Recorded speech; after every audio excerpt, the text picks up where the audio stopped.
is the Big O Show. This is the Big O Show.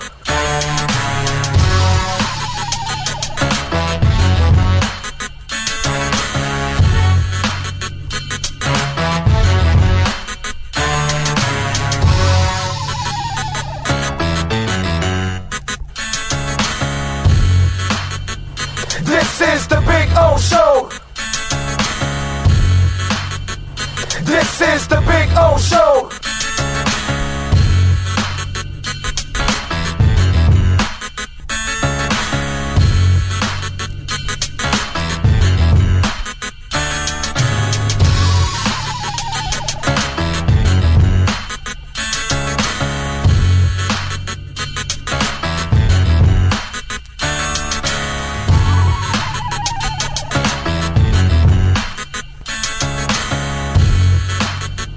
This is the Big O Show.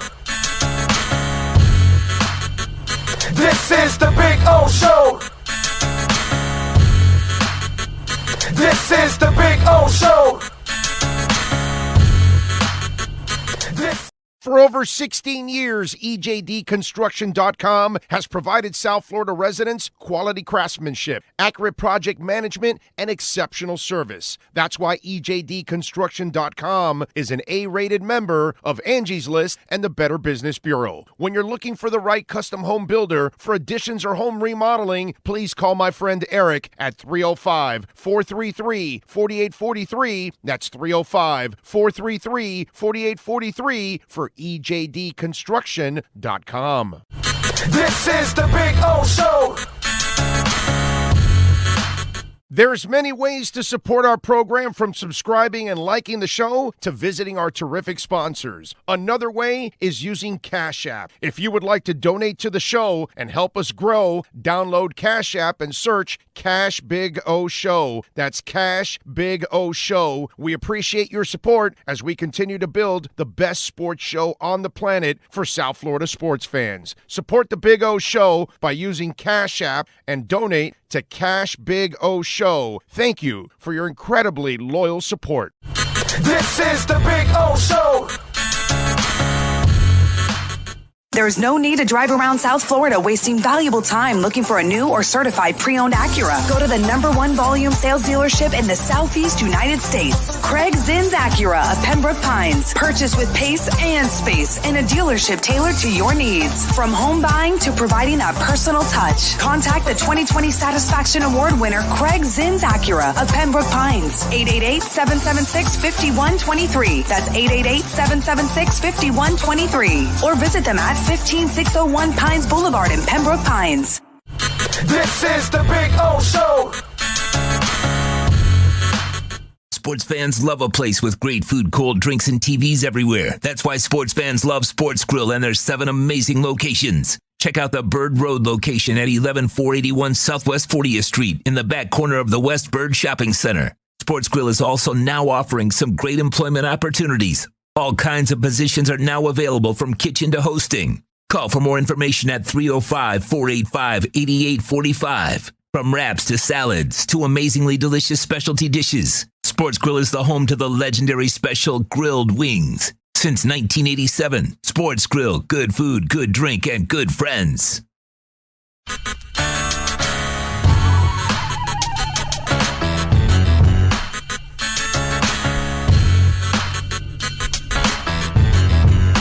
This is the Big O Show. This is the Big O Show. This is the Big O Show. For over 16 years, EJDConstruction.com has provided South Florida residents quality craftsmanship, accurate project management, and exceptional service. That's why EJDConstruction.com is an A-rated member of Angie's List and the Better Business Bureau. When you're looking for the right custom home builder for additions or home remodeling, please call my friend Eric at 305-433-4843. That's 305-433-4843 for or ejdconstruction.com. The viewpoint statements or beliefs expressed on the following program by the host, guests, or callers are not necessarily the opinions of FantasyXS.com, Media Group Inc. ownership, management, sponsors, or website.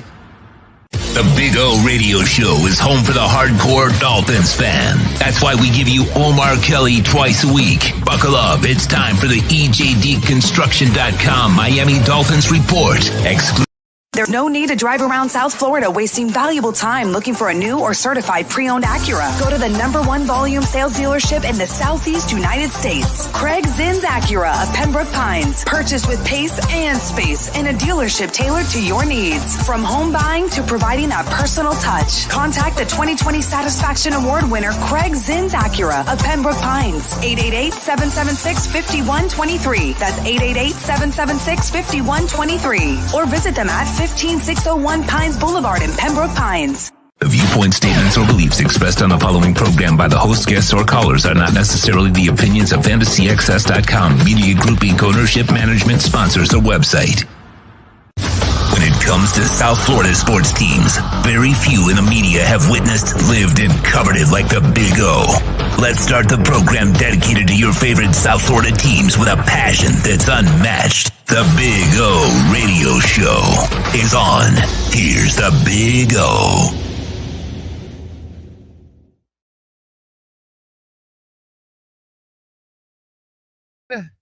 Good morning. Welcome aboard. You got to pop yourself into the screen if you're actually going to show up on the YouTube screen. Anyway, welcome aboard. It's a Saturday. It's a beautiful Saturday. Every day that we wake up, it's a beautiful day, folks. Okay, so let's appreciate every single day.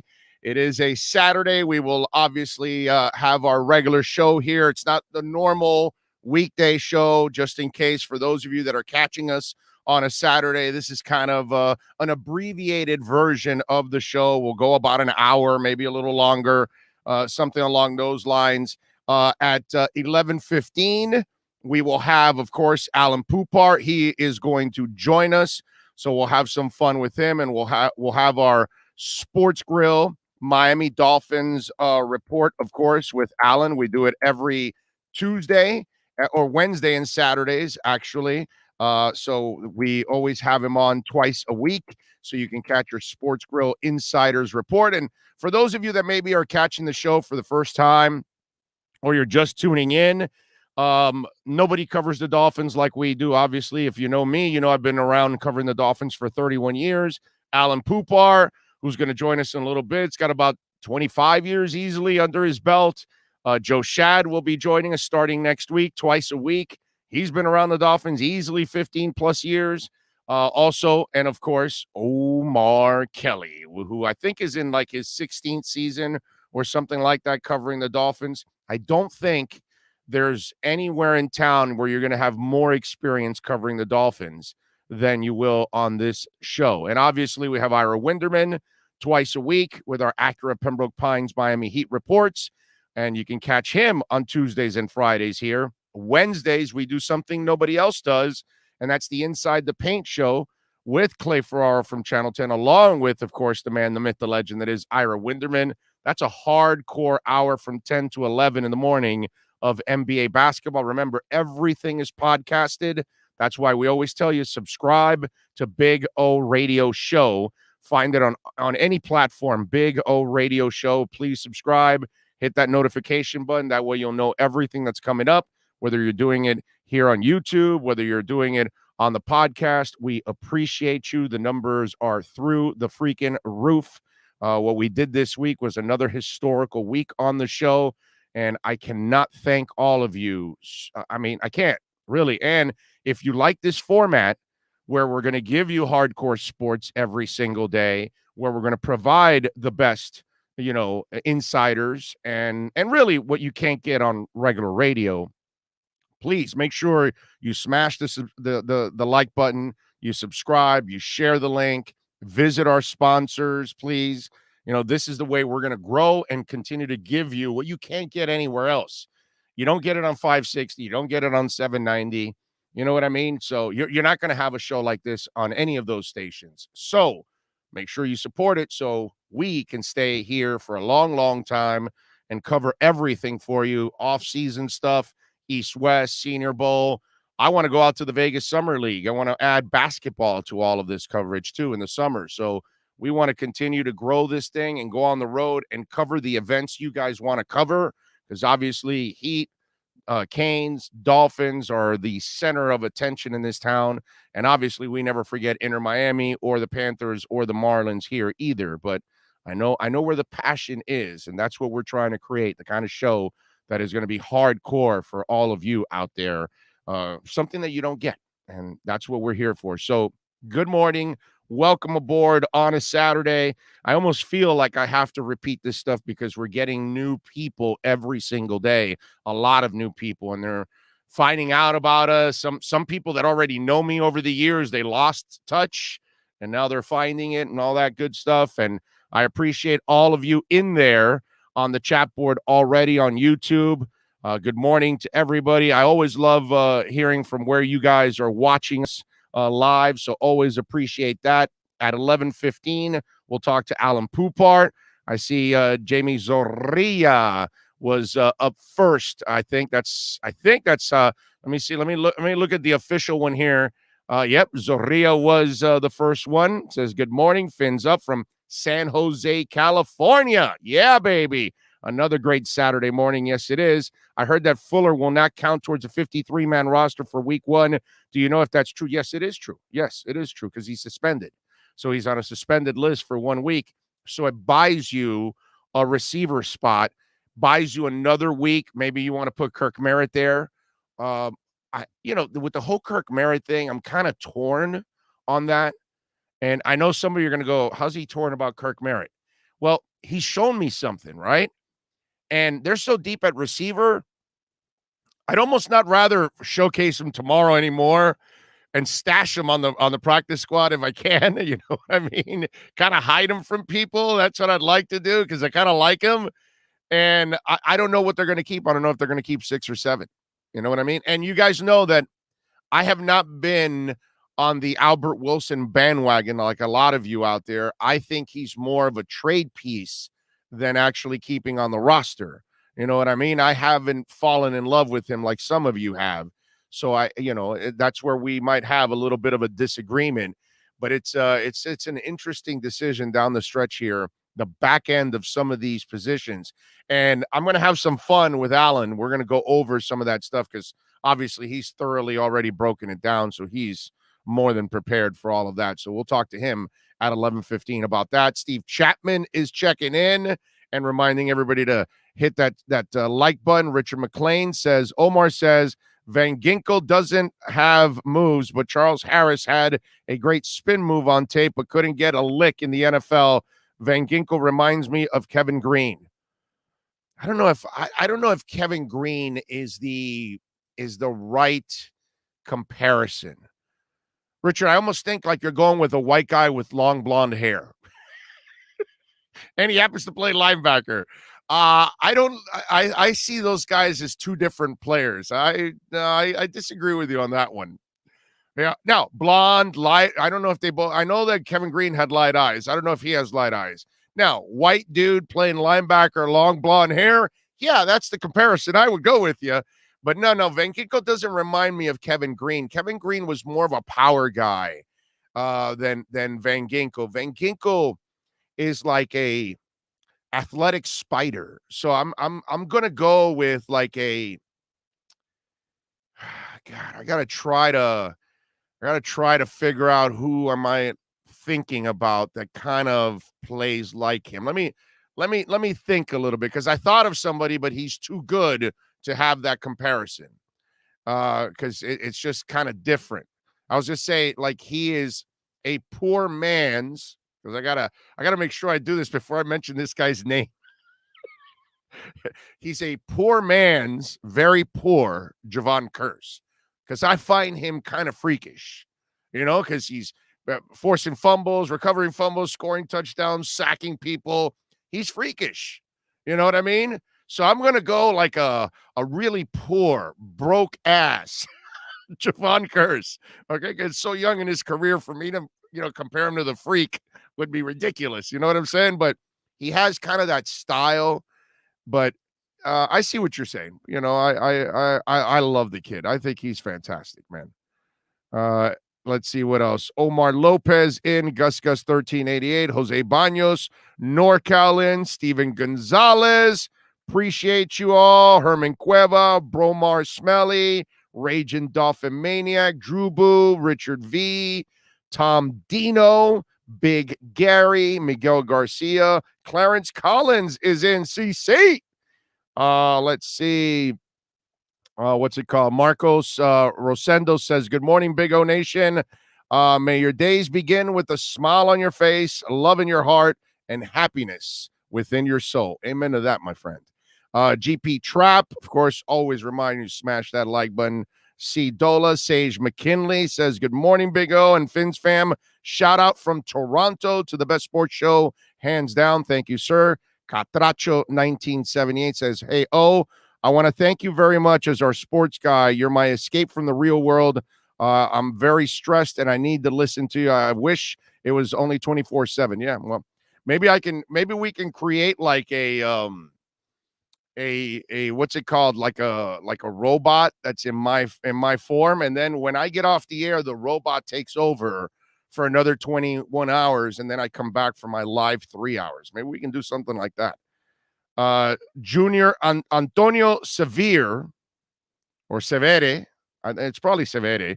Big O, I'm one of your fans. I like your assessment on the Dolphins. That's why I wake up to listen to you live from the Turks and Caicos Island.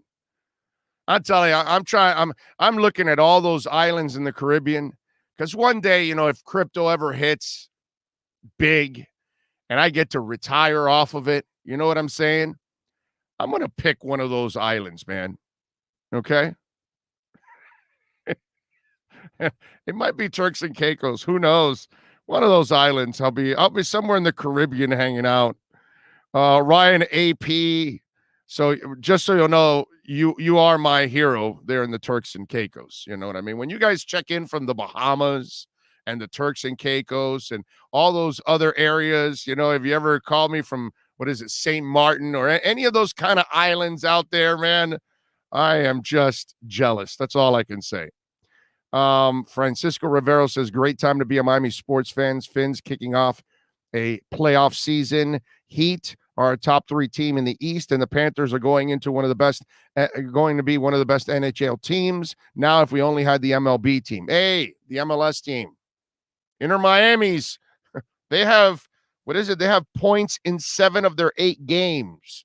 They're 4-1-3 in their last 8 games. I get it. You're probably not a soccer fan, but I didn't even think they could play this well. I still don't think they're this good, actually. But I give Phil Neville all the credit in the world. He has done an awesome job of finding a way to give them a chance to the way they play every week to give them a chance to win. Props to Phil Neville. Too Extreme. Ragin says, of course, you have new viewers. The Fins are relevant again.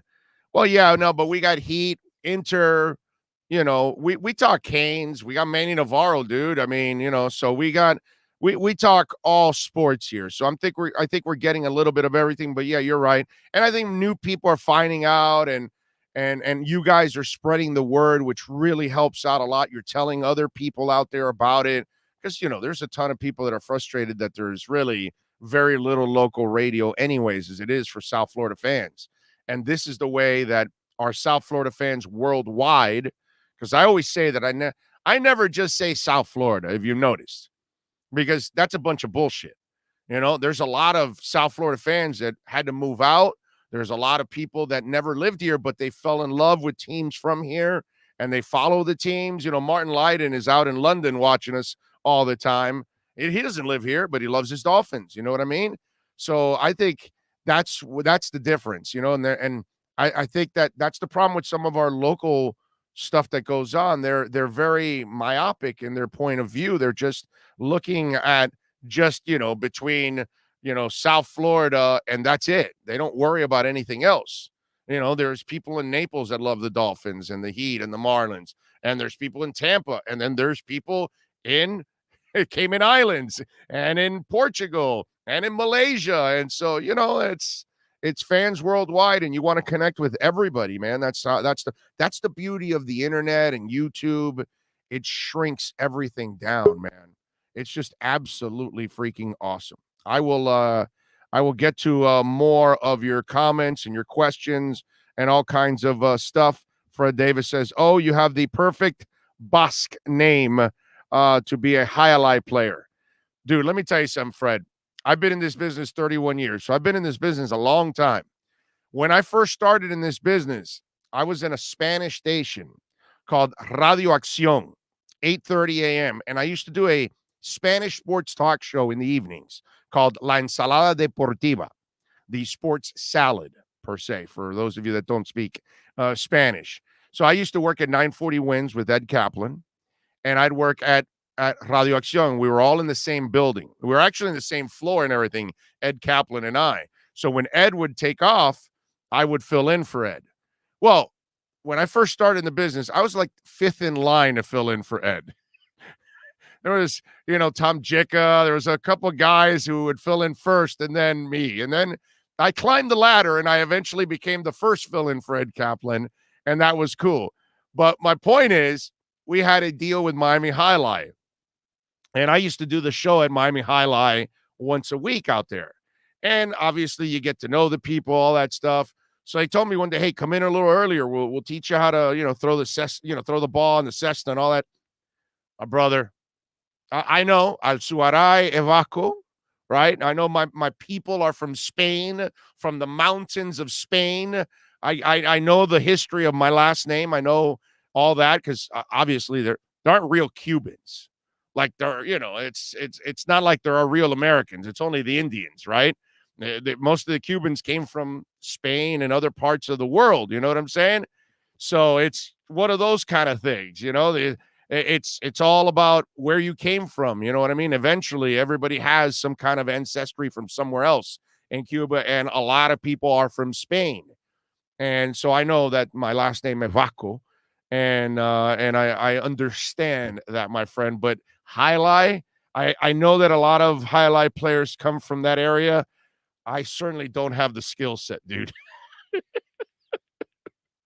That there's no way I could throw the damn pelota or catch the damn pelota. That was one intimidating ass game. Those guys are impressive, man.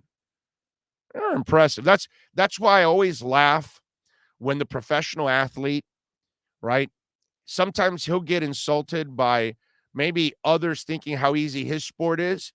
I get pissed off at the professional athlete that quits his sport and then thinks, I'll start this other one. Like Chad Johnson. He quit football. Oh, I'll go play in the MLS. Yeah, sure you will, dude. Of course you will. I played a little soccer in Miami Beach High, and he went and tried out. And it's like, no, dude, you can't play in the MLS. You know what I'm saying? It's just, we have to appreciate the different sports and the skill sets that come with it. And if you think you can get in there and put on that cesta and catch that ball and throw it, my brother, you have no idea what's coming your way. That's what you got to respect what these people do when you're watching on television. It's not as easy as it seems, and it's not as easy as it was when you were a kid playing that sport. That's the other thing. Because too many people think, oh, well, I played it in high school. I'm Tim Tebow. I played a little baseball. Of course I can make it to the majors.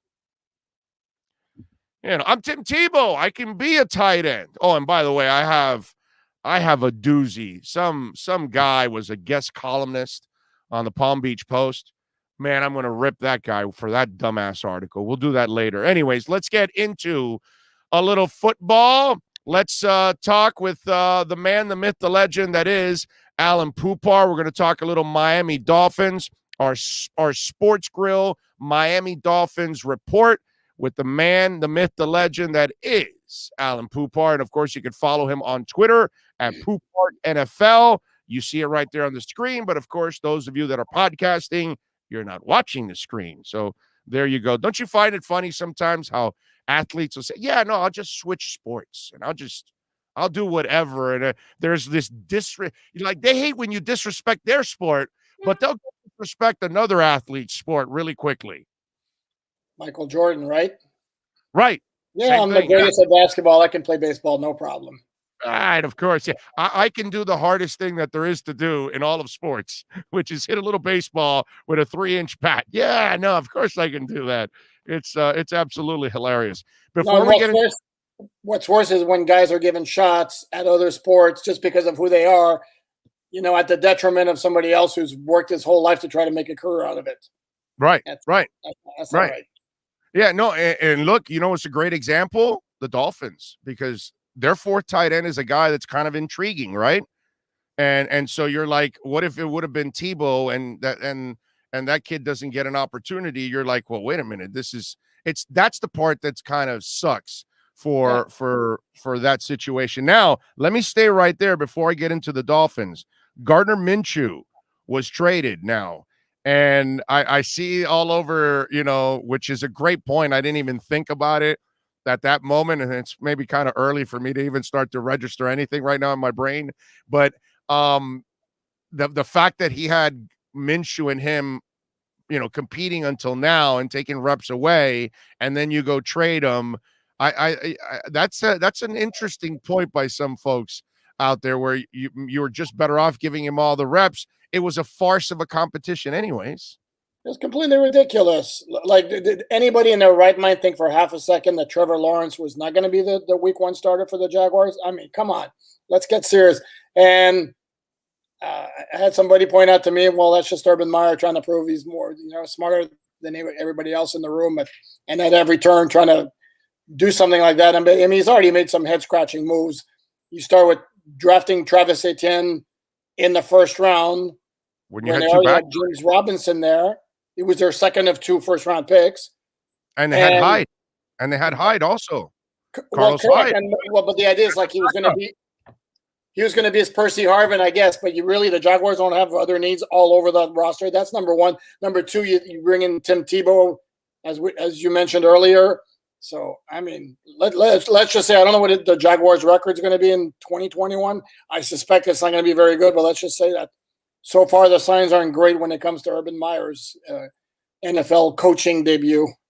I will admit I will be rooting against him. I'm just saying I'm not an Urban Meyer fan. I'm talking about the person. I'm just not a fan of that guy. I think he's probably one of the biggest phonies ever on the freaking planet. And it kind of reminds me of the player that commits all kinds of infractions off the field and then keeps getting second and third and fourth and fifth chances. Mm-hmm. This guy's done so many shady things, and yet people still bring him aboard to be a part of their corporation or their institution. And I just it feels dirty to me, dude. You know what I mean? Oh, totally agree with you there.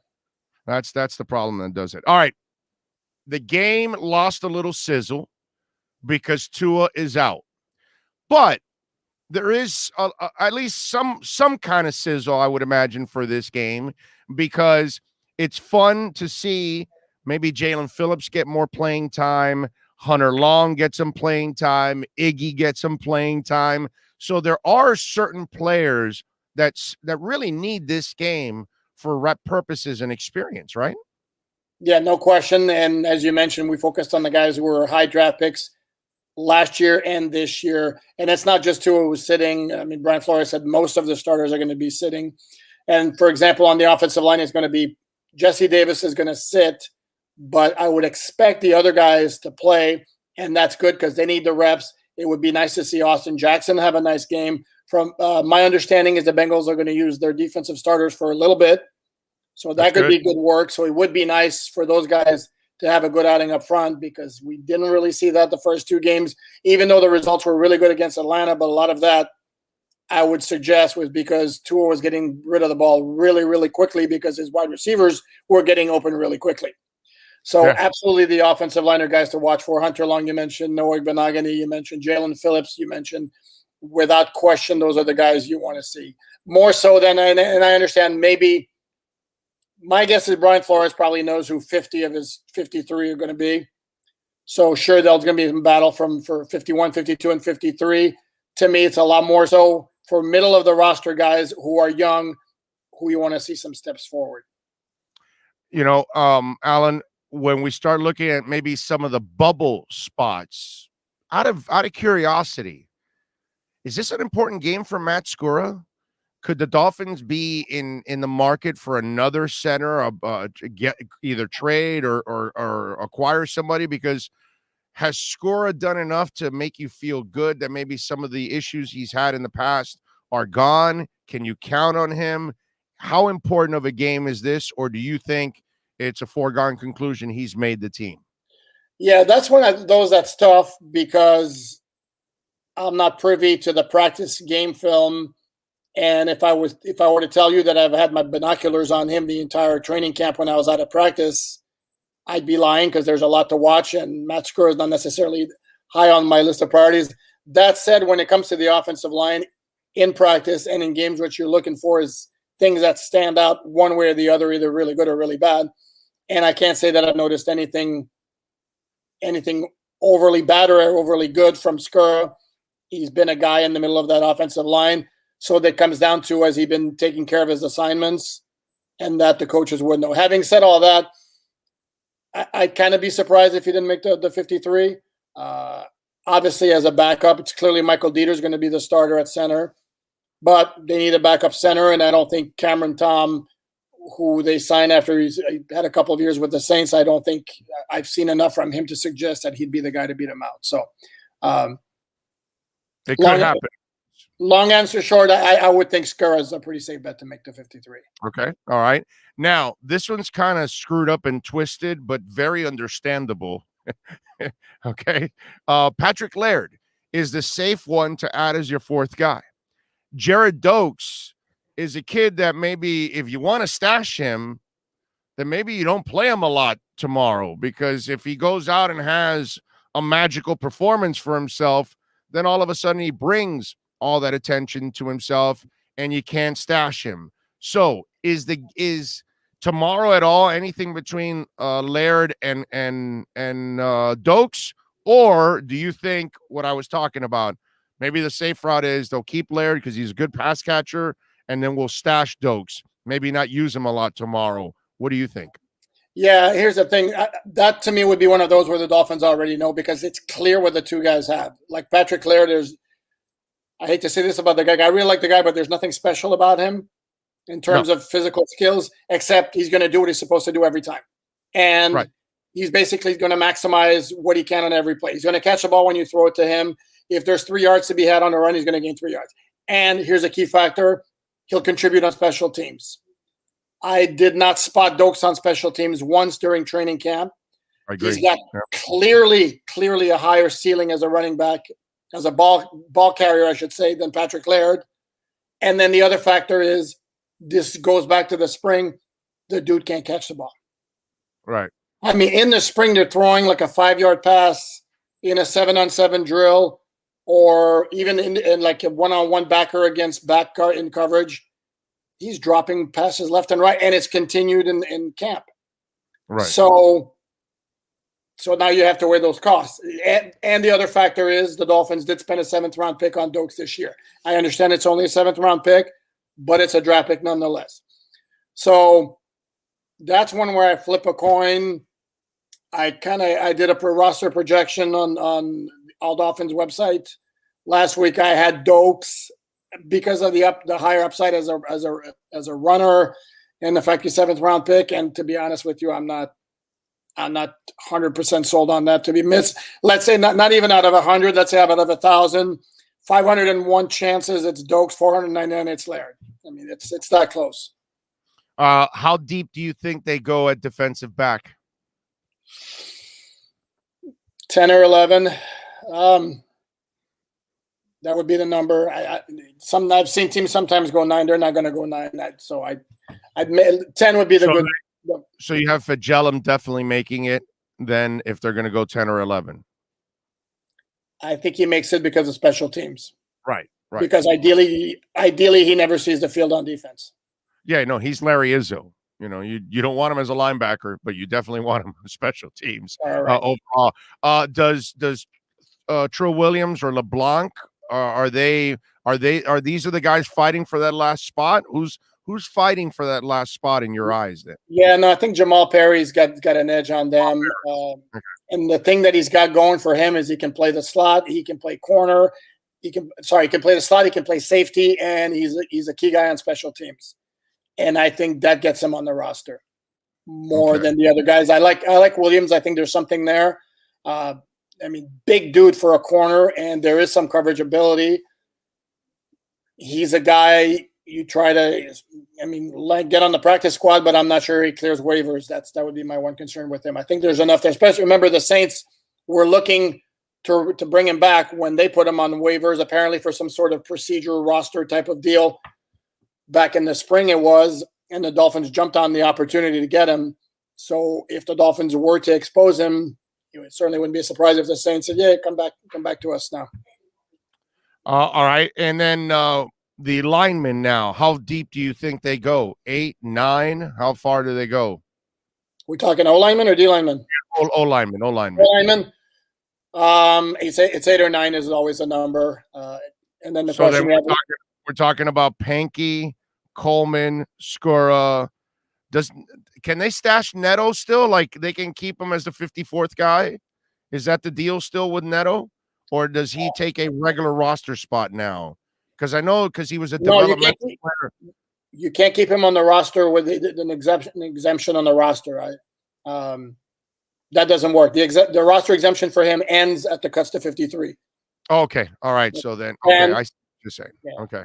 And he's not making it then. I don't think he makes it. There's one guy you forgot in there too that I think makes the team is Greg Little. No, I already had Little because he's top 7, I think, of your guys, right? I would figure with him are top 7. Okay. I'm talking about 8 and 9. That's the back end now. That's why I'm trying to.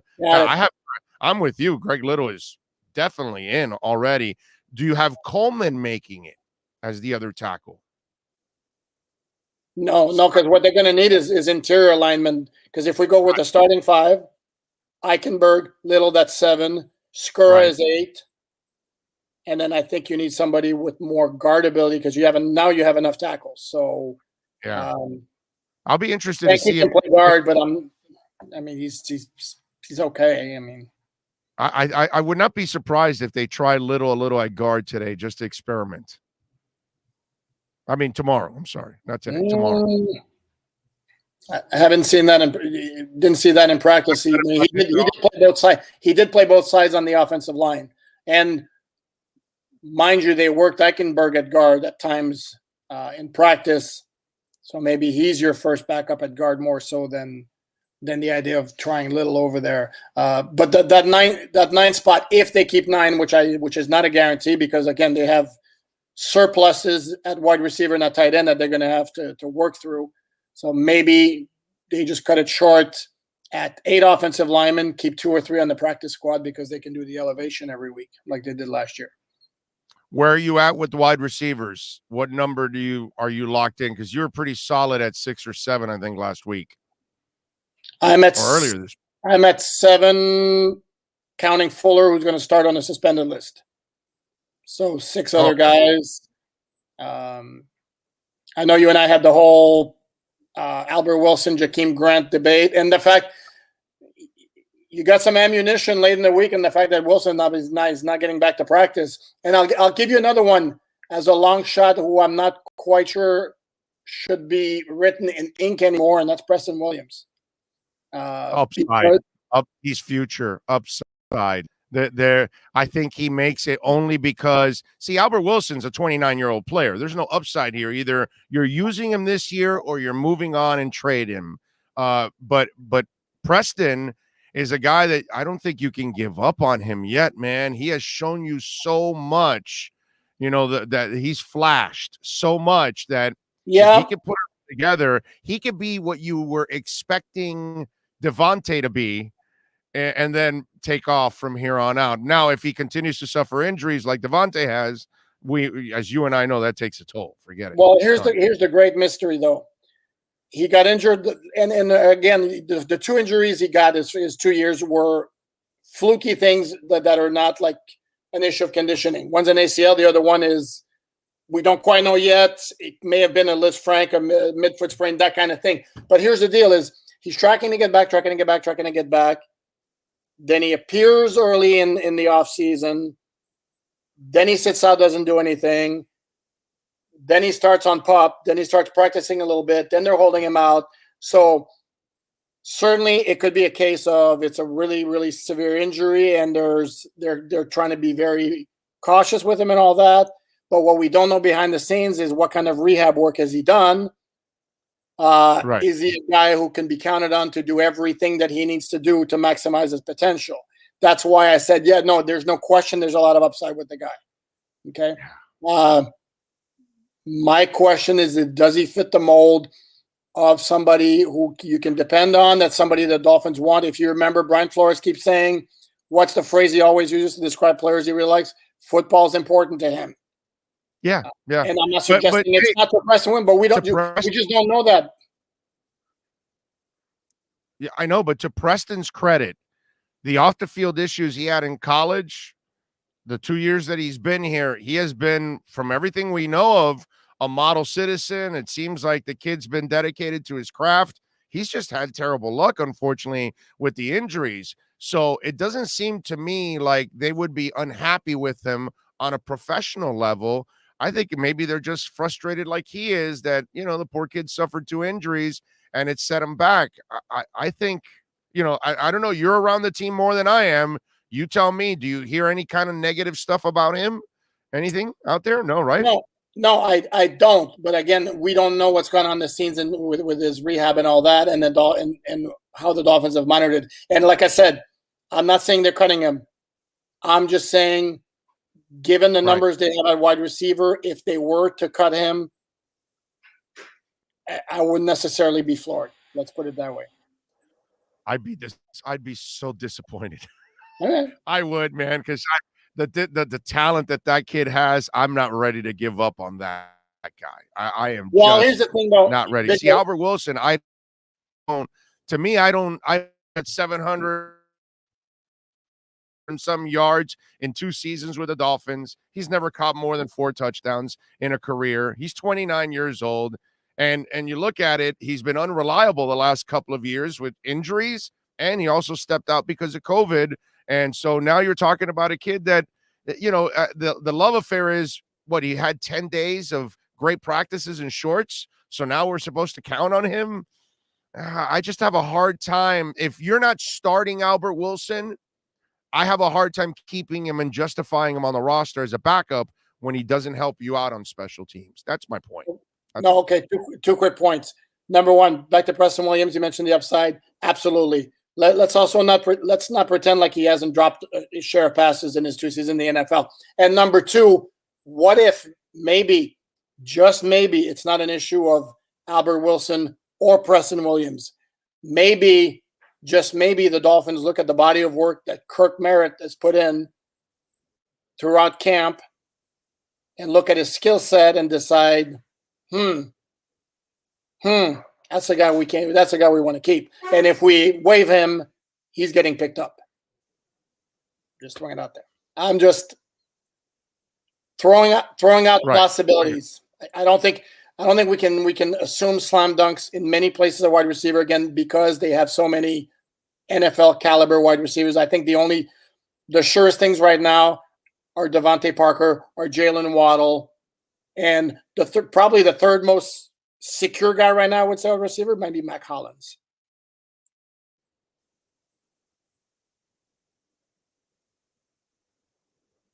Oh, I think Alan, you're freezing up a lot over there.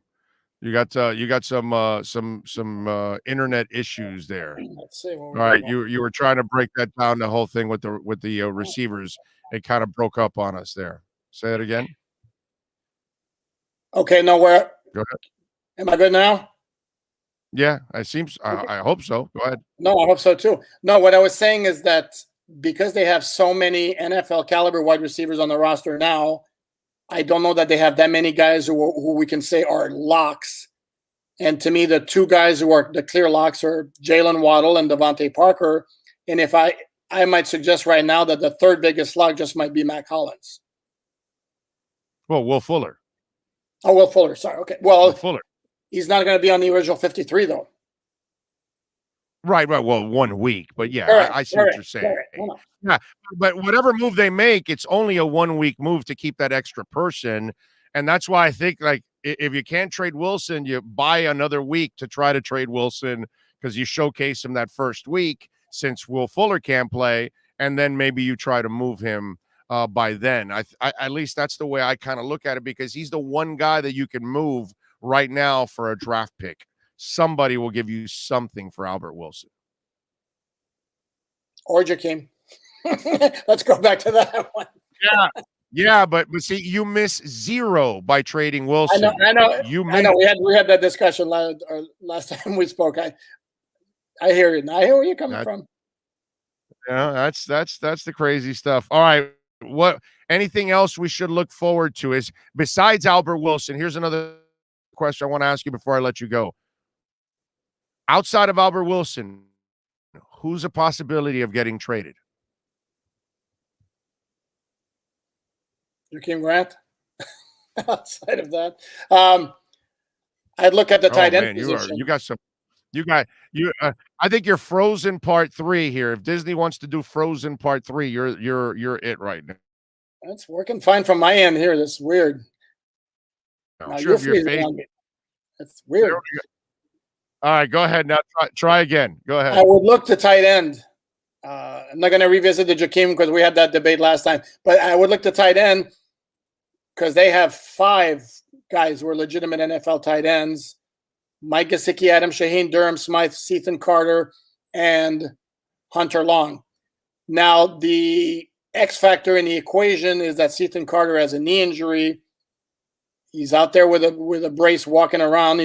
Hasn't practiced in a while, but he's showing up on the field while his teammates are practicing, which suggests that it's not season ending.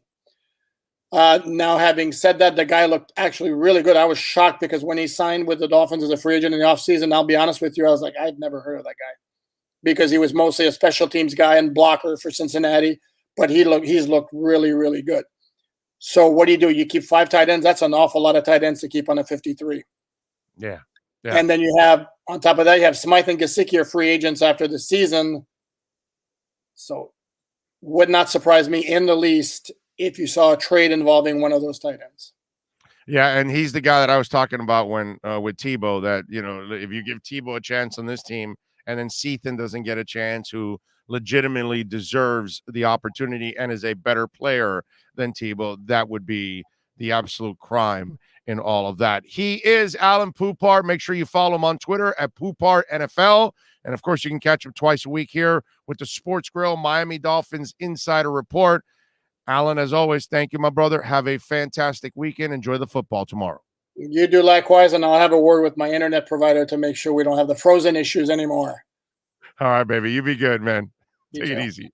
There you go. The great Alan Poupart, man. Good stuff there. As always appreciate Alan joining us here on the show and breaking it down, man. He does such a good job, a thorough job of covering the Miami Dolphins on a daily basis. Few have his experience being around the Dolphins, and you hear it all the time when he gets on the show with us, man. Good stuff as always. We'll get a better internet provider for him. We'll get him a T1 line or something out there. But that happens to all of us, right? There's always that moment where your internet gets a little fuzzy for a couple moments, and usually it's like in the worst timing, right? That's usually when it happens. All right, so we got Dolphins and Bengals tomorrow at 4:00. Let's see, what else did I want to do? Gardner Minshew was traded to the Eagles for a conditional 6th-round pick in 2022. So now they'll have Hurts, Flacco, and Minshew as their quarterbacks. And Minshew is one of those guys that you kind of, at least for me, I like him as a backup, actually, because he's got some craftiness back there, but I see him as a backup. That's the thing. I don't see him as a legitimate good starter. I think if you're starting him, you have one of the lesser backups in the, kind of like the funk that Miami was in for 20 years since Marino, basically. Very few times we could say that they had one of the better starting quarterbacks, a legitimate starting quarterback. They usually had a journeyman, somebody that really is a mediocre starter, that kind of stuff. That's what's happened to them for many years until, of course, number one now grows into this position and becomes an absolute stud for this team. That is what's going to happen. What can I tell you? Let's see. Alan is not freezing on YouTube. You are. Big O, you're freezing, not poop art. Is that what it is? Well, no, but it goes through. So I'm freezing. So his freezing was my line failing. And then, but how come it never looked like I was freezing here on my live picture? That's the part that's kind of screwed up. Because on my live picture, it didn't look like it. And on the recorded on this one here that I have so I can watch the chat board with you guys, I didn't see me freezing. I saw Alan freezing. That's weird.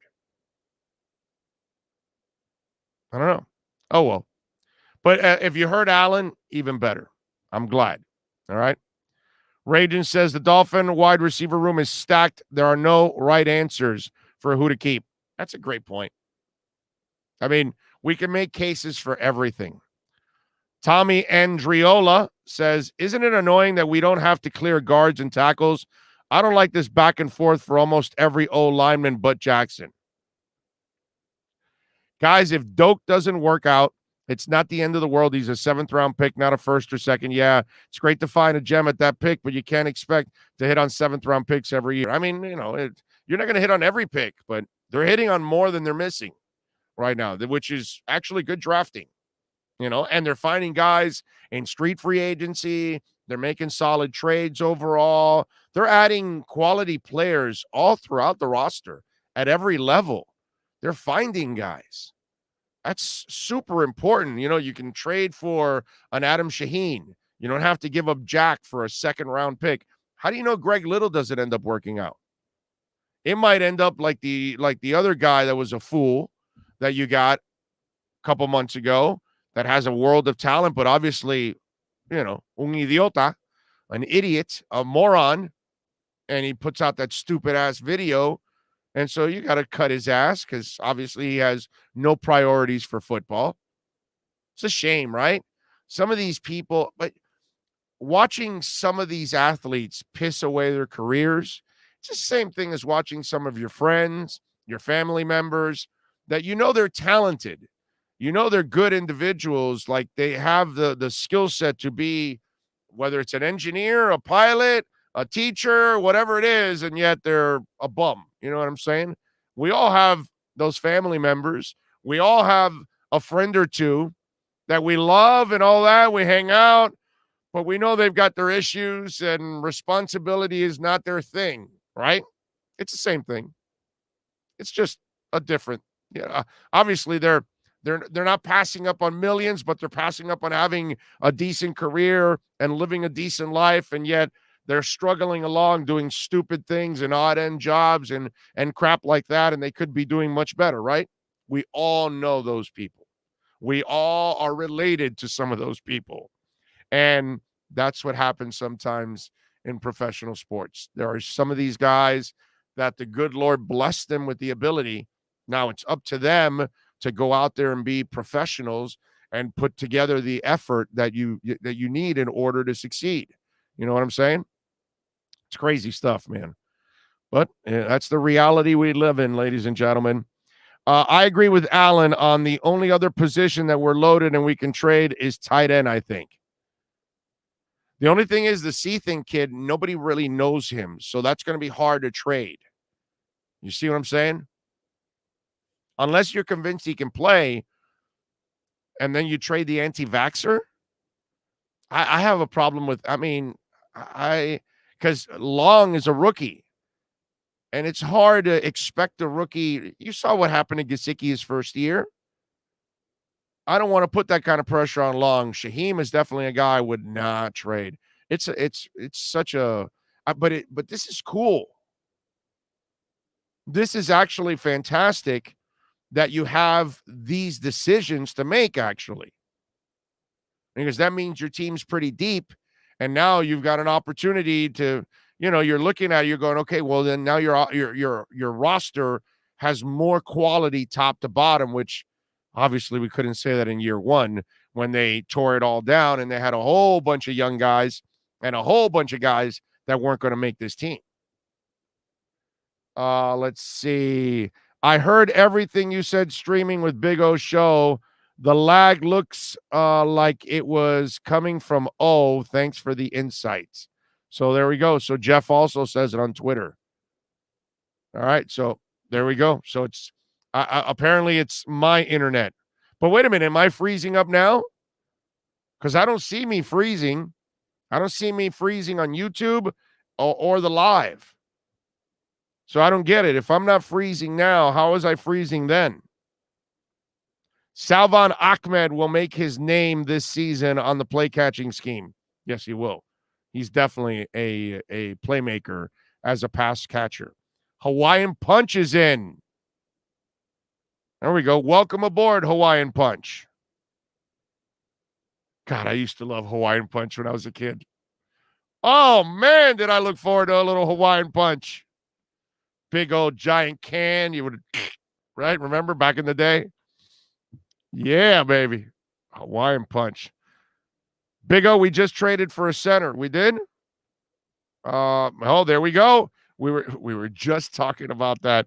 Hey, kudos to Omar. Omar said they would trade for a center. Alan Poupar texts me. Says Dolphins apparently just acquired veteran center Greg Mansick from Baltimore for a late round pick. So there goes Matt Skura. So there you go. So they've got Greg Mansick. Okay. Center, late round pick. I got to tell you something. I don't know too much about this guy. But I will say this. I love how the Dolphins, they don't waste any time, dude. They don't screw around. They don't stand pat. If they don't like something, they're going to change it, man. They're going to make some kind of change. And if that doesn't work, then they'll go and find something else. But they're not going to ride the mistake. Or if the person's not good enough, they're not going to stick with it. And I love that, man. That's actually really cool that they're able to acquire a center. Now, again, I don't know how good this guy is going to be. You know what I'm saying? Trade Gesicki. What the hell is that? Bromar, what are you, smoking or something? You don't trade Gesicki, bro. Gesicki's a badass. You can. You want to make the playoffs? That, if they weren't interested in making the playoffs, don't you think they would have traded X already? That's the reason why they paid X for the rest of this season. And they didn't pay him for next season, so that problem is going to reappear next year. But they did that on purpose because what if he gets in trouble? What if he blows out a knee this year? They don't want to be on the hook for everything else. So they're covering their asses. They're going to keep him happy for this year, and maybe they'll trade him after the season, and then they'll plan to move ahead without him. But they kept him on the roster because they want to compete. It's the same thing like in year one when we had all these idiots screaming, oh, they're tanking, they're tanking, they're tanking. And they were never tanking. They were trying to win. That's Flo. Flo tries to win everything. Last year, too much of the bullshit of, oh, well, no, they hurt Tua by pulling him and then going back to Fitz. Well, dude, if Tua was playing consistent enough to help them win, he would have stayed in there. The reason Tua got in the first place was because Fitzpatrick didn't start off well. And if you don't start off well and you're not helping me win, well, then let me go to the young guy. Let me try to win with him. That's what he did with Rosen. Fitz didn't start off well, went to Rosen. Then went back to Fitz. Why? Because the dude wants to win. He doesn't care about anything else. He's not trying to tank. He's not trying to get some kind of a great draft pick. He's not trying to do any of that.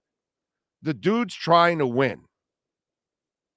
And this year, they feel like they got a shot at the playoffs. So you don't trade Gesicki on a year where you got a shot to go to the playoffs. You don't take away one of the best weapons that Tua has right now. And let me tell you something. One of the most reliable weapons you have, because Parker's not reliable. Will Fuller's had his share of injuries. Jalen Waddle's coming off of foot surgery. Devontae Parker is always injured. Preston Williams has had injuries for 2 years. Gesicki, dude, that guy suffered a shoulder injury that it was like dragging walking out of the field, and the guy plays the following week and makes a one-handed catch. You don't trade Gesicki, dude. Bromar, that would be a ridiculous move. Remember how I told Allen that if they would cut Preston Williams, I would be disappointed. I would be severely disappointed if they cut Preston Williams. Same thing here. I'd be pissed off if you traded Gesicki for a second-round pick. Then you're telling me you're not trying to compete.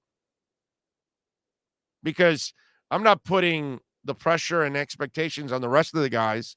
I love what Shaheem has done and how he's developed for Miami. It's been a nice little find. But is he Gesicki yet? I'm not sure of that. You know what I mean? And hate to say it, he's also an anti-vaxxer. So he's at risk more than the guys that are vaccinated. He could miss some time during the season. These are things you have to think about. I would never trade Gesicki. Love the classic Kool-Aid commercial. Oh, yeah, definitely.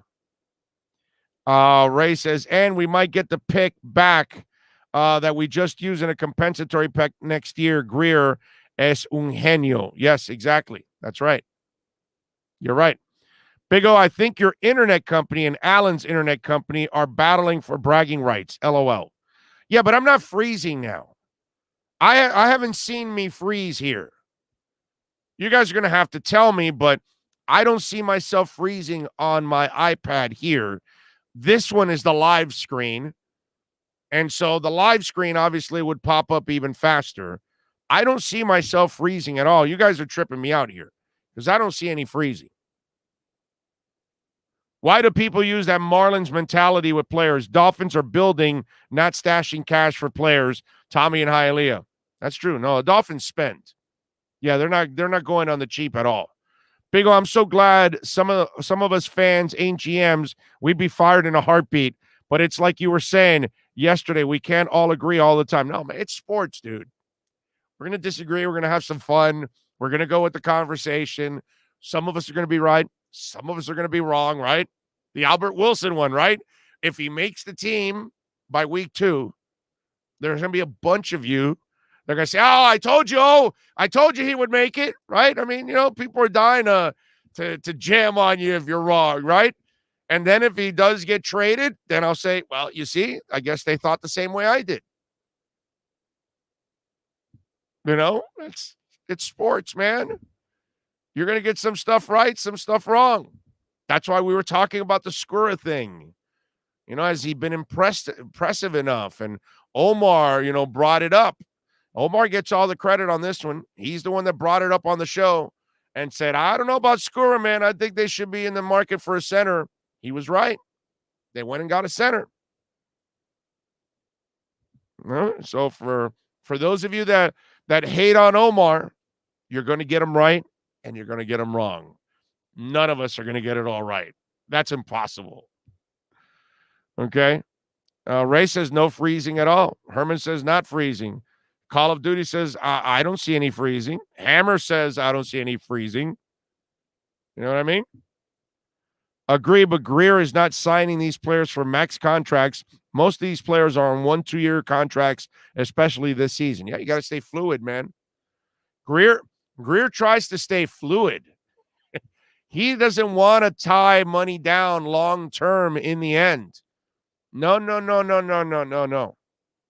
And it's I find it funny because sometimes there are media members that are like, well, the team is just looking out for themselves and not. Well, that's what they're supposed to do. All the corporations we all work for, are they looking out for you or are they looking out for themselves? Right? That's life, dude. That's life. If they can fire you and hire somebody else for half your salary or 3/4 of your salary, what do you think they're going to do? They're going to do it, right? There's no loyalty. They're going to do what's best for their bottom line and their business. All the corporations we all work for, just like football teams. And instead of being completely irresponsible like the Dolphins have been in the past, throwing away money in stupid deals, they are no longer doing that. They're trying to stay within respectable parameters and not bury themselves down the line and hurt themselves cap-wise. They want to always have flexibility. So I love it. There you go. Jimmy Satterfield says, this week, Martina. I don't know what that means. Let me take a really quick break here for you guys. But before I do take a break, 30 seconds, okay? It's 30 seconds, and we're back for the second hour. Not that we're going to do the whole hour, but I do have a couple things I want to talk about. But first of all, I want to send out our prayers. Let's hope for the best for all of our friends in the Gulf Coast as Hurricane Ida is headed their way. And, Lord knows that they have suffered enough in that area, like a lot of us all throughout that are in this southeastern part of the country, and we've got to deal with these storms.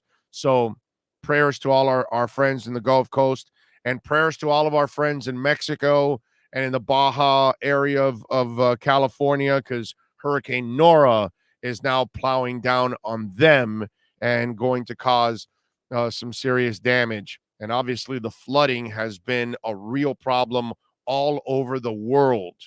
Okay. It's like something I've never seen, the amount of flash flooding that we've had in all parts of the world. So, prayers to all of our friends in Mexico and California and all out in the Gulf Coast.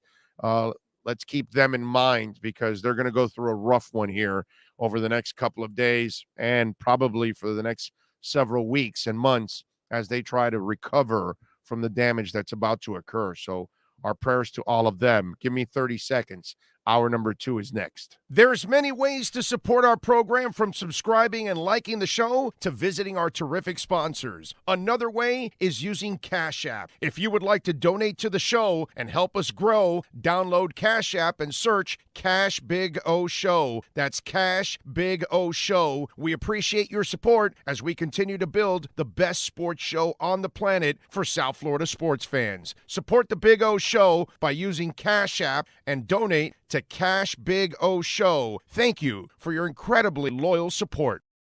All right, folks, thank you so much for hanging in there. Appreciate it. Remember to smash the hell out of that like button, all right? I mean, freaking crush that like button when you're listening on the podcast, watching here on YouTube. Always appreciate all of that, and we thank Alan Poupar for joining us here on the program. Thank you so much. Let's see. We got the Dolphins getting ready for the game tomorrow against the Bengals. And while there is no Tua, there is a lot to look forward to, folks. Believe it or not. And listen, I know that most of us don't give a rat's ass about other teams in the preseason that because we're Dolphin fans. And this game may not have a lot of meaning because of the Tua deal, but it has a lot of meaning for the offensive line. While they'll rest Jesse Davis, the exciting part is that Greg Little's going to get a lot of playing time. Eichenberg will get playing time. And then obviously more playing time for the current guys like Austin Jackson and Robert Hunt and Solomon Kinley and Michael Dieter. So it's really, really good to watch those guys. And that's part of the reason why I'm looking forward to that game tomorrow, because the offensive linemen are going to get another turn, and they're going to get their Cincinnati starters playing early on. Even Joe Burrow is going to play a little bit. I mean, hell, Patrick Mahomes played yesterday. He hadn't played so well in the first 2 games, and they were like, well, Andy Reid had to play him so he could fine-tune. I think he was like 8 of 9 and a couple touchdowns. He was Patrick Mahomes yesterday. It was funny to watch. But for the Dolphins, watching not just the starting linemen, but watching some of these backups, I'm excited about Greg Little. This is a guy that's got a ton of talent, and he really didn't get a fair shake in Carolina. Maybe there's something there. And that's the beauty of what these guys will do. They'll continue to unearth talent, and they'll continue to find and mine. That's what it is. They're mining for talent. One's going to work. This one's not going to work. This one's not going to work. This one works. This one doesn't work. This one doesn't work. This one doesn't work. This one works. That's just the way it is. You're going to try sometimes and you're going to fail. And then you're going to hit on some guys. And when you do, they become key contributors for you. You get them cheap, right? And again, you don't have to spend a draft pick on some of these guys to help you out. It's really important. So they're going to have several guys on the line to play. I don't know if Jared Dokes will play or not, but that's a kid that I want to see more. See, I like Patrick Laird, but I know what Patrick Laird is already. Can you do better? That's the way I look at it with Patrick Laird. While I like him, and I think he's a terrific pass catcher out of the backfield, I don't have a lot of respect for him as a running back. I think he's a jag as a running back overall. So that's a position you want to try to improve. But you've got to get a multifaceted player there. You've got to get a player that can help you out on special teams and also be his, the position that he plays. That's the key thing here. That's kind of the trick. That's why Albert Wilson has been a subject here, because he doesn't help you out on special teams. They use him nowhere on special teams. So if he's not one of your top 4 starters, then what's he doing? You see what I'm saying? So that's kind of what it's been, that the back end, if you're going to be a corner on the back end of the roster, if you're going to be a linebacker at the back end of the roster, if you're going to be a receiver at the back end of the roster, you must be multifaceted. You must help out somewhere else. And if you don't help out somewhere else, that's a problem, ladies and gentlemen. And so we look at tomorrow, the final wide receiver spots. I don't even know if they're up in the air, but like a Kirk Merritt, like Alan mentioned, I like what I've seen from Kirk Merritt. I think a lot of you Dolphin fans too like what you've seen from Kirk Merritt. He's actually had a good camp.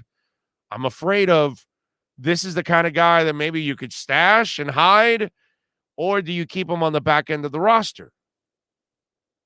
Do you showcase him tomorrow? Do you showcase Jared Dokes? Or do you play Jared Dokes because you have so much doubt in him that maybe he's not even worth a practice squad spot?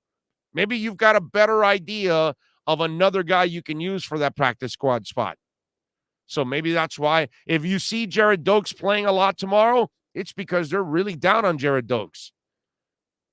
If you don't see Kirk Merritt playing tomorrow, I can tell you it's because they're going to try to stash Kirk Merritt on the practice squad if they don't put him on the active squad.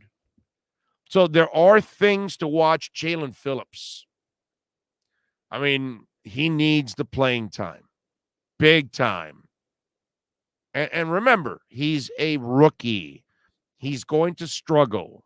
I doubt he's strong enough to do what he needs to do at this level right now, like most rookies. Very few rookies physically are already set to kind of, like Greg Rousseau, you could tell, because Greg Rousseau is a mountain of a man, and he could just move human beings. So you knew strength wasn't going to be a problem for Rousseau at the next level. It was going to be more about the technique and those kind of things. He's going to have to sharpen that up. And so far, it's worked out for him. He's got 2 sacks. Now, Jalen Phillips has had his injuries. He's got to get healthy first so he can figure things out and get out on the field. We need him out there tomorrow to watch him. Hunter Long. Hunter made a nice catch yesterday in practice. Let's hope that Hunter can build on that. And watching him run down the sidelines with that brace, that was actually impressive, that he still had plenty of movement with that brace. Hunter is a guy that we want to see. Igbenogany. Come on, man. Igbenogany has got to play the whole game, right? Because you're not playing X and you're not playing Byron Jones tomorrow. There's no reason I would play those guys. Let me tell you something. I may not even play Javon Holland tomorrow. I've seen enough from him that I'm like, you know what, dude, you're not going to prove any more in the preseason. You need regular season reps. You need to, go through your ups and downs in the regular season so you can learn at that level. But right now, I've seen enough in the preseason with him.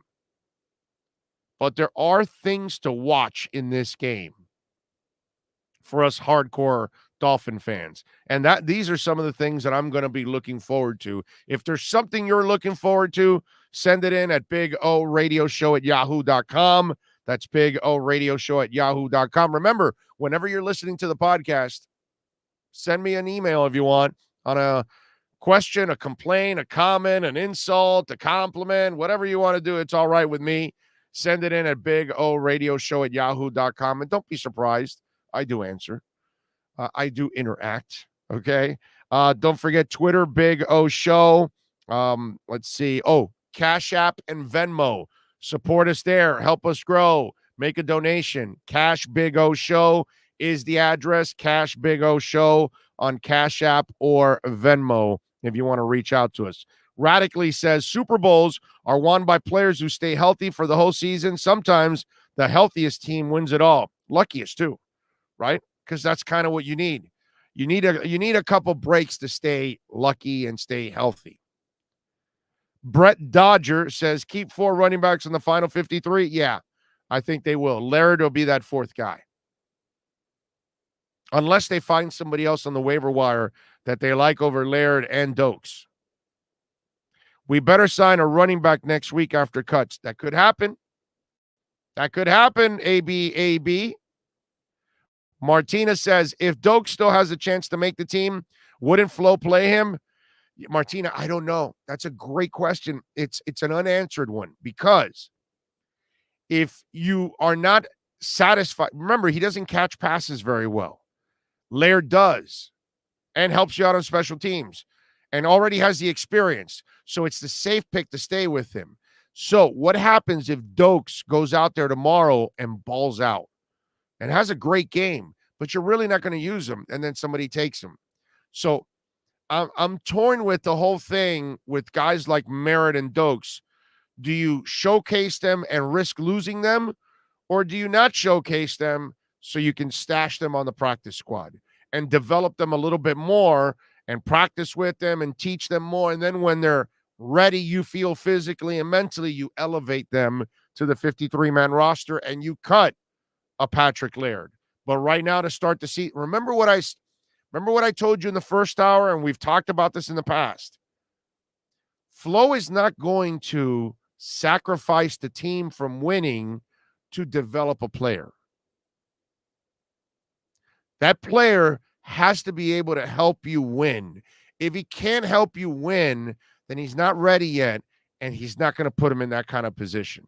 So if Jared Dokes is not ready to help you win, but Patrick Laird is, he's going to try to keep Laird active and stash Dokes. Now, again, I'm only guessing. None of us really know. No writer in town has access to Flo and has access to Greer. They don't talk to anybody. Okay? So doesn't matter if it's Omar or Salguero or Beasley or Pupar, or they don't talk to any of these guys. They don't talk to anybody in TV. They don't talk to me. So we're all spitballing. We're all guessing. And if anybody locally tells you, oh, I got insight, they're full of shit. They don't have any insight. Those guys don't talk to anyone. They don't talk to Schefter. They don't talk to, what's it called? Oh, damn it. Now I'm forgetting the guy from NFL Network, my boy, who I know very well, and now I'm brain farting now. But anyway, they don't talk to any of these guys. Rappaport, by the way. They don't talk to any of these guys. Nobody has insight. We're all spitballing. That's what we're doing right now. Let's see. The Dolphins could cut Preston with a scare away from other teams' injury settlement, then try to re-sign him to the practice squad. That'll never happen, and they'll steal him off the practice squad right away. Talk about showcasing. You've showcased him enough in the last 2 years. That dude has the potential to be a number 1 wide receiver. He just needs a little luck. That's all. No, radically, that would not work. No. It'll never work. He'll be scooped up right away. Big time. And remember, He dropped out of the draft because of the off-the-field issues. He's been an outright standout citizen for 2 years. No issues. You don't hear about any problems off the field. You don't hear about anything going on in the building. Nothing. Okay? You heard when, X isn't happy, you heard about it, right? It's there. When Kenny Stills was having issues, you heard about it, correct? You don't hear anything with Preston Williams. I would never part ways with Preston Williams. No way. I'd be so worried about that potential going somewhere else and becoming a star. I want to see him either succeed or fail here in Miami. I need to be convinced either way. And then we can turn the page. One way or the other. But there's no way I would ever let Preston go. You guys see our trade? Yes, we talked about the center getting traded to the Miami Dolphins, sir. Guy Manzik, late round pick center from Baltimore. Yep, a lot of YouTubers say they have sources. LOL. Yeah, they don't, they're full of crap. What else do we have here on the question? My barber who cuts Preston's hair tells me he rarely goes out, no clubs, nothing, practices, that's it. Smart. You don't want to go to clubs anyways. That's just problems, bro. Especially when you're in the limelight like they are. You're just going to end up finding problems. Karen S. says, Big O, do you think so many receivers are injured due to poor strength and conditioning regimens from the trainers? I've never seen so many receivers injured before the beginning of the season. No, has nothing to do with the trainers, Karen. Let's not try to point and fingers at anybody. Albert Wilson's been unreliable for 2 years. Has nothing to do with the trainers. Devontae Parker has had injuries all the way back from Louisville. Preston Williams has been unlucky for the last 2 years with freak injuries on the field. Had nothing to do with anything else. It's just a matter of luck. Will Fuller's had hamstring injuries his entire career. So no, it's not. It has Jalen Waddle. He's coming off foot surgery that had nothing to do with Miami Dolphins. Nothing. Don't try to Oliver Stone this. Don't go QAnon on my ass. This has nothing to do with any of that. Okay? It just is what it is. It's a string of bad luck and a string of people that actually have a history of bad luck and injuries. That's just the way it is. Can't do anything there. David says, heading to my first outdoor sports event in almost 2 years tonight. CFL game in Ottawa. Nice. There you go. Ottawa. Is that the Rough Riders? Or is that Saskatchewan? Saskatchewan, Rough Riders, Ottawa. You're going to have to help me out, David. I don't know all my CFL nicknames. Ottawa. See if I can get it before he comes in on it. Damn.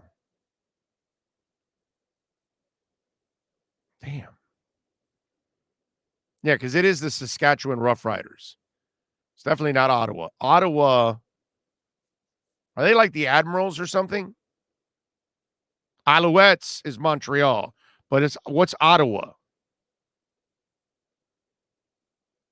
What's Ottawa? Come on, help me out. Oh, Ottawa Red Blacks. Ah, okay. Iron Maiden's got a song about Red Blacks. Brett is the CFL expert in the chat. Well, we need one, because I ain't one.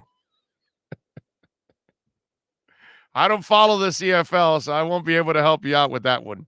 All right, so looking forward to the game tomorrow with the Dolphins and the Bengals. No matter how bad of a game some people may look at it to be, there are things to watch in this game. I'm definitely going to enjoy it. And, of course, crossing fingers that the players who do play don't suffer any kind of injuries. Can I ask you guys something out there? Because we got a whole bunch of people on the live chat board, and those of you that are watching or listening on the podcast, and you can answer at Twitter at Big O Show or on the email at bigoradioshow@yahoo.com.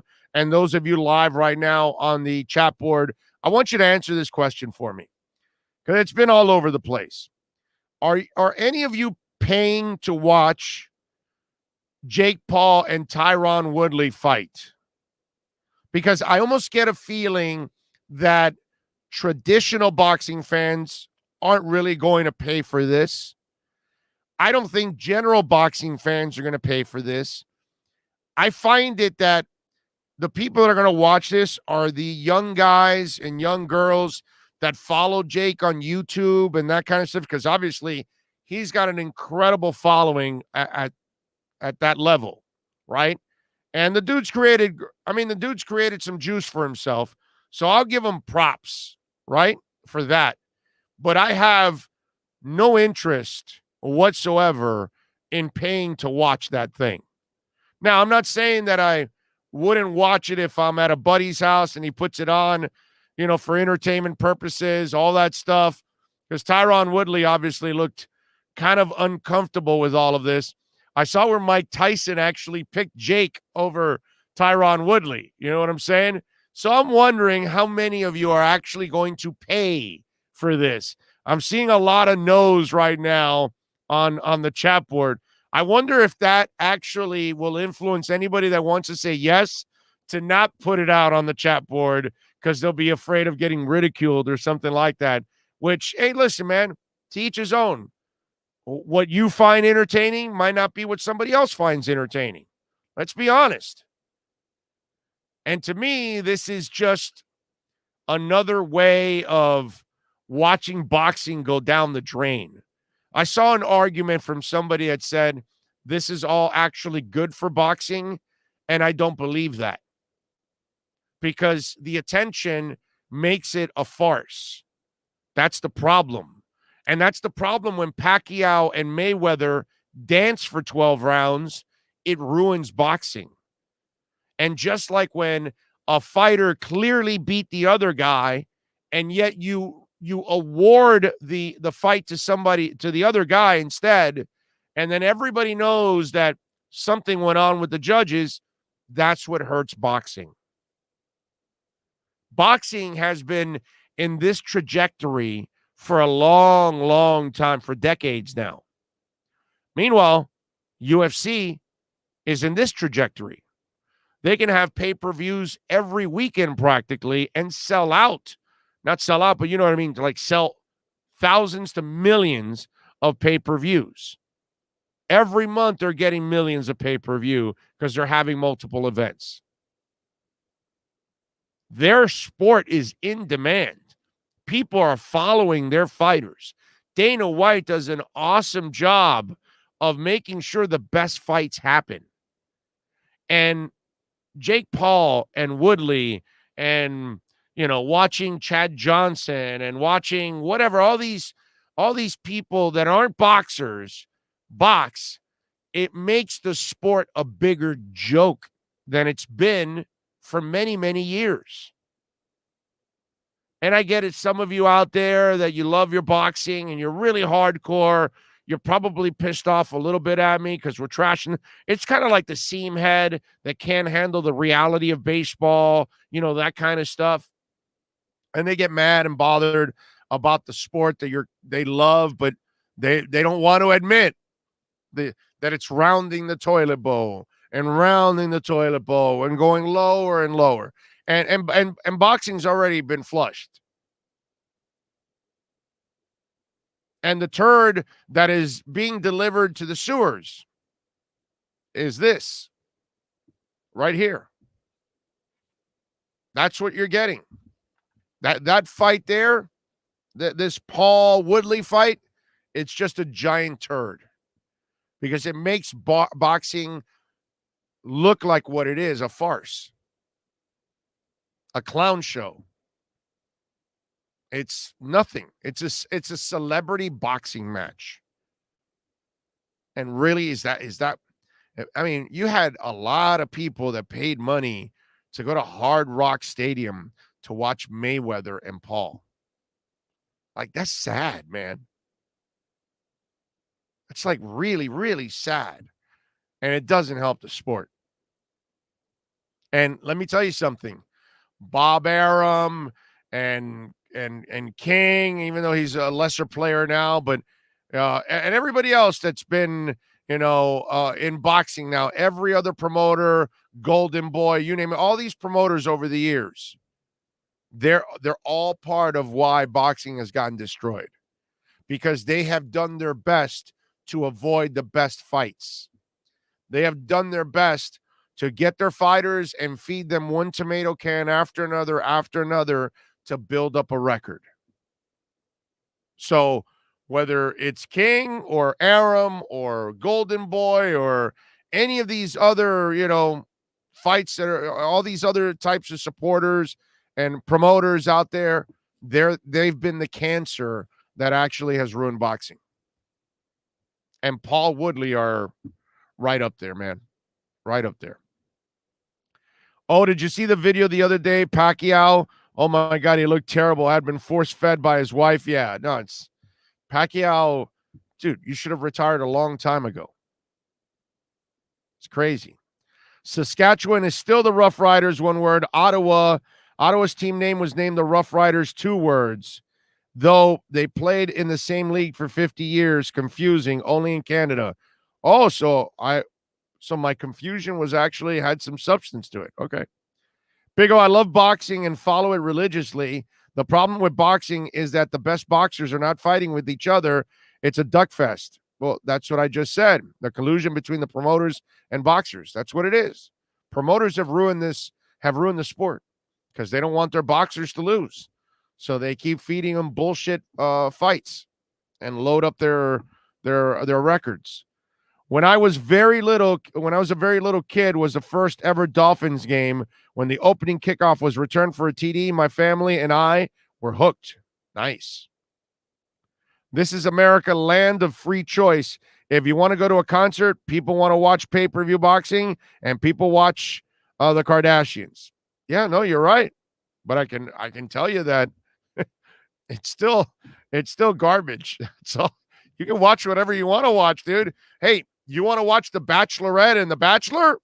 I find it to be complete garbage, but lots of people watch it, right? You wouldn't catch me dead watching one of those freaking shows. Garbage, but they watch it. Doesn't mean I can't say it's garbage. And boxing is garbage. If we can get a top 15 O-line, we will rock. Maybe they will be. From Pro Football Talk, there's chatter building in the league circles that the Texans may soon be trading Deshaun Watson to the Panthers or the Dolphins.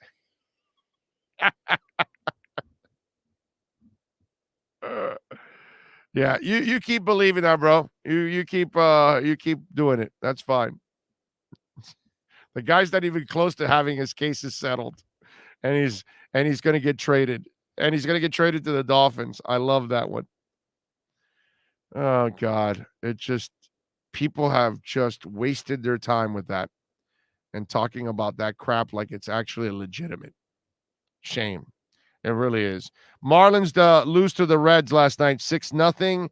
Vladimir Gutierrez and Sandy Alcantara on the mound tonight, 6-10.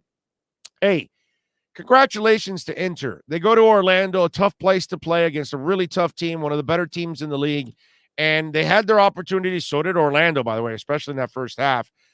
But they have played their gritty style. Marsman made some nice saves yesterday.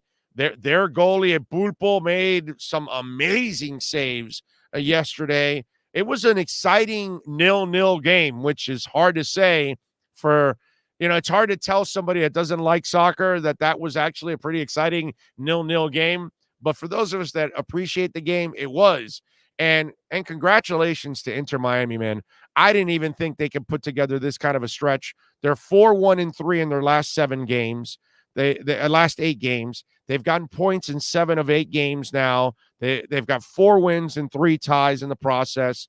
They have kicked some ass, man. September 4th, they take on Cincinnati on the road, 8 o'clock. They probably will be without Robbie Robinson and Pizarro, as both are going to be doing some national team duties. Hopefully Cincinnati's missing some people. I'm not sure, but hopefully they're missing, and hopefully they can go to Cincinnati and get a win. But last night, man, to walk away at least with a point was absolutely enormous, and I give all the credit to Phil Neville. Every single bit of credit goes to Phil Neville. He has figured out a way to get them to play the kind of defense they need in order to stay in games. They're not a potent offensive team, although Robbie really adds something, man. That back boot pass he had last night in the box was just absolutely phenomenal.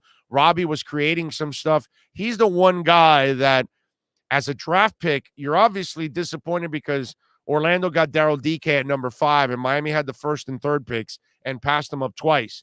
But Robbie is now starting to show the flashes that justifies him being a high draft pick. Maybe not over DK, but definitely becoming a successful pick for them overall. If he can stay healthy, which he's been healthy now, you see how dynamic he is. So kudos to Inter Miami yesterday. I thought that was actually really, really cool. Kudos to him. I saw where New Orleans is going to start Jameis Winston. And I got to tell you something. What else were you going to do? Were you really going to start Taysom Hill? No, you're not going to start Taysom Hill. You got to go with Jameis Winston. He's the only guy that's a real quarterback. Taysom Hill is a gadget guy. And you can go back to playing him the gadget, which is what he is. He's getting paid plenty of money to be a gadget guy. You're not paying Jameis Winston a bank or anything like that. He's still on a prove-it type deal as it is. Last night, I got in the car to go get some dinner, and I made the mistake of turning on, I believe it was QAM. I think, are they the ones that have CBS radio? So whoever has CBS radio, one of the sports stations, I turned it on. And some guy was on, and he was getting all hot and bothered because people weren't believing in Jameis Winston, and they were going off his past and this and that. And it's like, you know, I'm not sure. If you're going to be a talk show host, be objective at least. You know, Jameis Winston's a guy you can't trust. And he kept harping on, oh, you guys are just leaning on the 30 interception season. Well, yeah. And Jameis Winston, touchdowns, interceptions. His career, 22-15, 28-18, 19-11, 19-14, and 33-30. Never has once this man ever thrown 2 for every interception he throws. He's never gone 2 for 1 in the touchdown to interception ratio, which, by the way, is not good enough for a quarterback. You want him over 3 to 1. Over 3 to 1's decent. You start getting 3.5, 4, 5 to 1. Now you start talking 6 to 1. You know, now you're starting efficiency. Now you're talking about a person that's rarely turning over the ball. The guy can't even do 2 to 1. Total for you that don't do math out there, 121 touchdowns and 88 interceptions. It's not just the 30 interception season. Okay. I don't know who that fool was that was on the air last night on CBS radio, but obviously there's a guy that I don't know. I don't know if he was just being trolling or whatever, but Jameis Winston's a guy you can't trust. I'm expecting him to fail. But here's the thing. Jameis, if you're going to save your career, here it is. Sean Payton, dude, New Orleans. If you can't do it there, your home state, you get to work with a great offensive mind, a guy that's worked with many quarterbacks. He's even made Taysom Hill a somewhat serviceable quarterback. Okay, and I use that loosely because I don't really have a lot of respect for Taysom Hill, the quarterback. I love Taysom Hill, the gadget player. That's fantastic. Now, you tell me he's going to be your franchise quarterback? Get the F out of here. Now, here's the thing with Jameis Winston. He has made bad decisions his entire career. Whether it's standing on a table in the middle of the cafeteria at Florida State and say, F-er in the P, F-er in the P, F-er in the P. Well, whatever it is, he has done, stealing crabs, so many things, standing on the sidelines. Can you taste the W and the licking of this guy is a weirdo. This guy's done all kinds of stupid things off the field and on the field. His life has been about poor choices. So the question is, can he change his natural ways of making poor choices? The good thing is, at least the last couple of years now, he's not making any of the other stupid choices that he used to make, right? And we don't know what happened that night with that woman or whatever. He might have gotten away with something, maybe not. Nobody knows. But to his credit, at least he's not going and doing any kind of stuff that could be considered criminal activity or stupid things. Now the question is, can you stop being stupid on the field?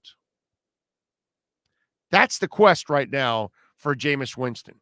So I understand that they started him, and it makes all the sense in the world to start Jameis Winston. The question is, will Jameis justify the decision for Sean Payton? The other thing that, any of you out there Cobra Kai fans? I love Cobra Kai. And they renewed Cobra Kai for season 5. If any of you are Cobra Kai fans, season 4 starts in December. Looking forward to season 4, by the way. Cannot wait for that one. But season 5 has already been renewed. That's amazing, isn't it? It's like what they did with, in fact, I got to watch it tonight. We didn't watch it last night. Ted Lasso. After first season, they renewed the next 2 seasons. So we're all in the middle of season 2. Season 3 was already renewed. And you'll probably hear about renewal of season 4 shortly after season 2 is done. And they start, working on season 3 because obviously it's got a great audience. But if you haven't seen Cobra Kai, and some of you might be a little nervous about giving it a shot, trust me, do it. It's really good, actually. Go, Gadget, go. Yes, sir. You're right about that. X will have 2 picks minimum when we play the Saints. Book it. Ragin says Cobra Kai was very good. Manifest is back on Netflix. I am not watching Manifest, but apparently people do like it. Just started watching Manifest. Great show. A lot of people like it. A lot of people like Manifest. That's for sure. What else did I want to talk about? Oh. All right, let's get into a little Tim Tebow and Samori Benjamin. Samori Benjamin was a guest columnist on the Palm Beach Post. And look, I am supportive. I subscribe to all 3 local papers. I read the local papers, whether it's news or whether it's sports or anything along those lines. I'm always, kind of in tune with what's going on locally. And I like to support our local journalists. I think it's really important. So I go to the Palm Beach Post, which, by the way, of course, Joe Shad is one of our insiders here on the show. He starts this coming week with the American Dream Lending Miami Dolphins Insider segment and with Joe Shad.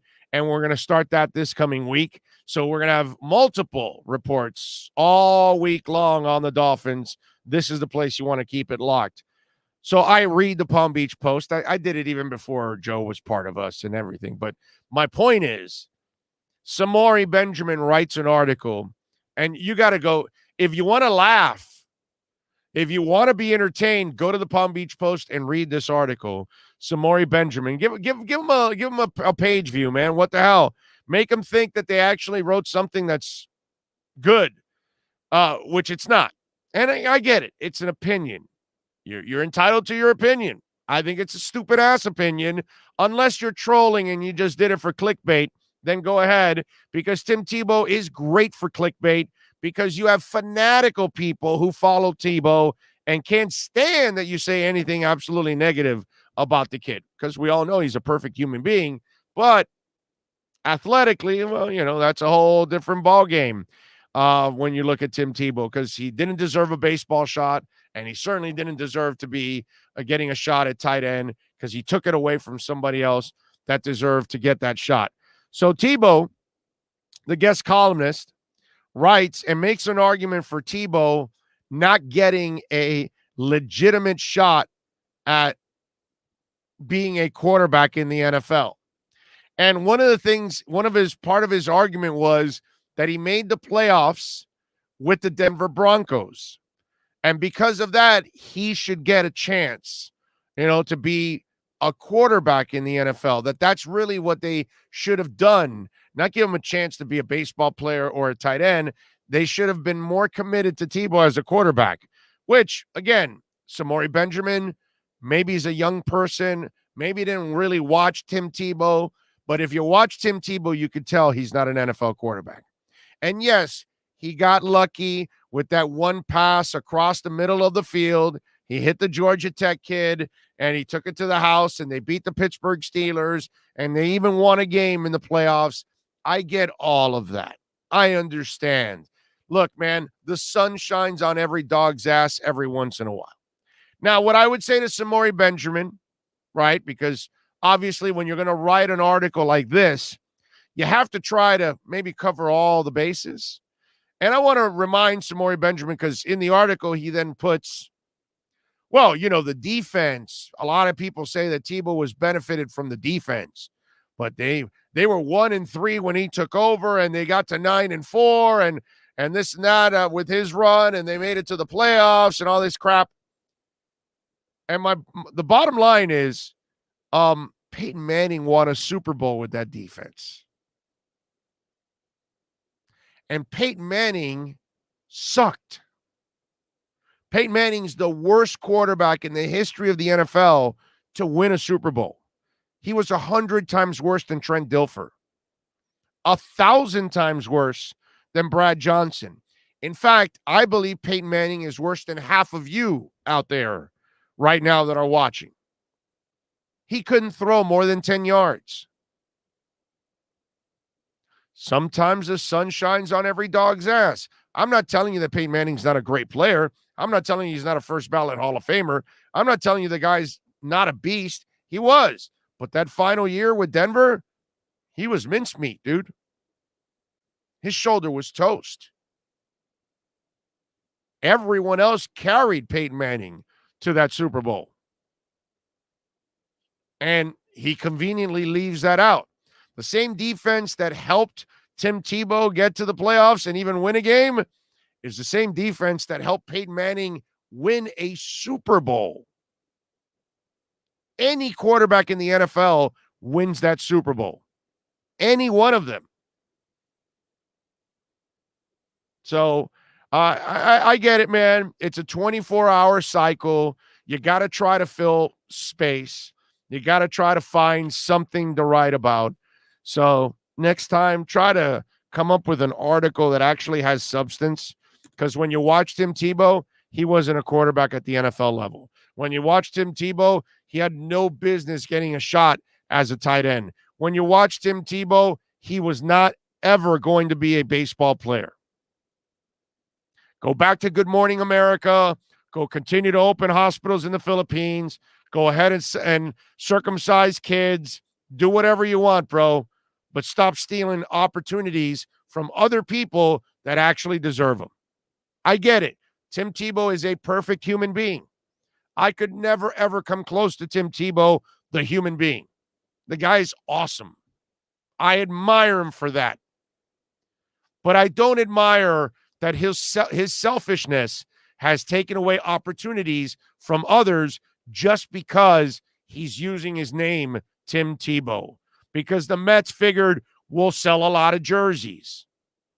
Because the Jags figured we'll sell a lot of jerseys. And maybe he can police the locker room for me like he did at Florida. Whatever, man. You know?